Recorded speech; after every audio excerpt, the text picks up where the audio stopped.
وہ شہر محبت جہاں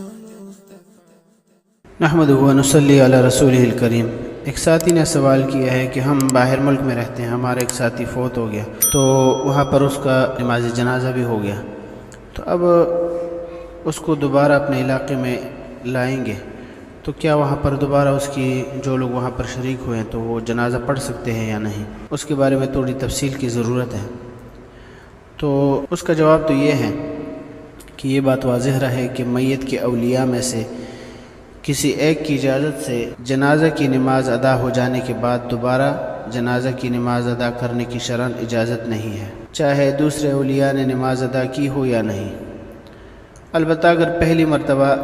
جنازے کی نماز ولی کی اجازت اور شرکت کے بغیر ہوئی ہو تو ایسی صورت میں میت کے ولی کو دوبارہ جنازے کی نماز ادا کرنے کی اجازت ہوگی۔ لہٰذا صورت مسئولہ میں اگر میت کے اولیاء یہاں پاکستان میں ہوں تو یہاں باہر ملک سے جو جنازہ لایا جائے وہاں پر ادا کرنے کی بجائے صرف ایک بار یہاں پاکستان میں نماز جنازہ ادا کی جائے تو یہ بہتر ہے۔ اگر وہاں پر کسی ولی کی اجازت سے نماز جنازہ ادا کر دی گئی تو پھر یہاں پاکستان میں دوبارہ نماز جنازہ ادا کرنا جائز نہیں ہوگا۔ البتہ اگر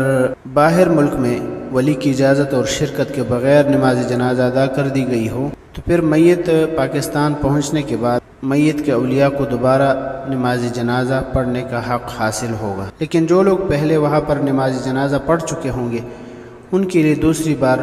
اس جنازے میں شرکت کرنا جائز نہیں ہوگا۔ اور یہ بھی واضح رہے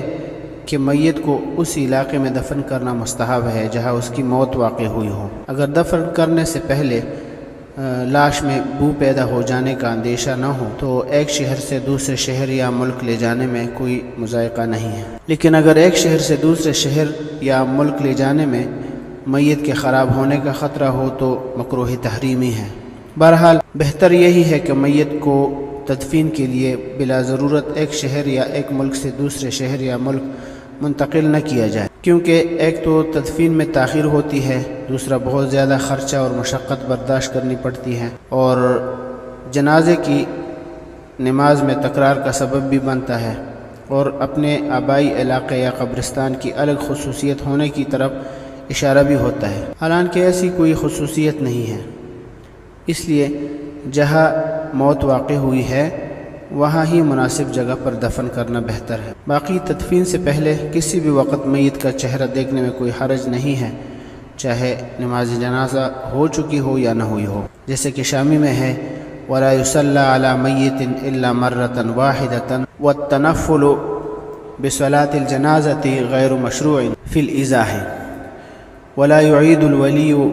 إِنْ صَلَّى الْإِمَامُ الْأَعْظَمُ أو السلطان أو الوالي أو القاضي أو إمام الحي لأن هؤلاء أولى منه، وإن كان غير هؤلاء له أن يعيده، كذا في الخلاصة. وإن صلى عليه الولي لم يجوز لأحد أن يصلي بعده، ولو أراد السلطان أن يصلي عليه فله ذلك لأنه مقدم عليه، ولو صلى عليه الولي وللميت أولياء آخر بمنزلته ليس لهم أن يعيدوا، كذا في الجوهرة النيرة. فإن صلى غير الولي أو السلطان أعاد الولي إن شاء، كذا في الهداية. کتاب الصلاة صفحہ نمبر 163 جلد نمبر 1۔ اسی طرح مراقی الفلاح کے اندر بھی مذکور ہے صفحہ نمبر 591، اور شامی کے اندر بھی اسی طرح مذکور ہے جلد نمبر 2 صفحہ نمبر 222۔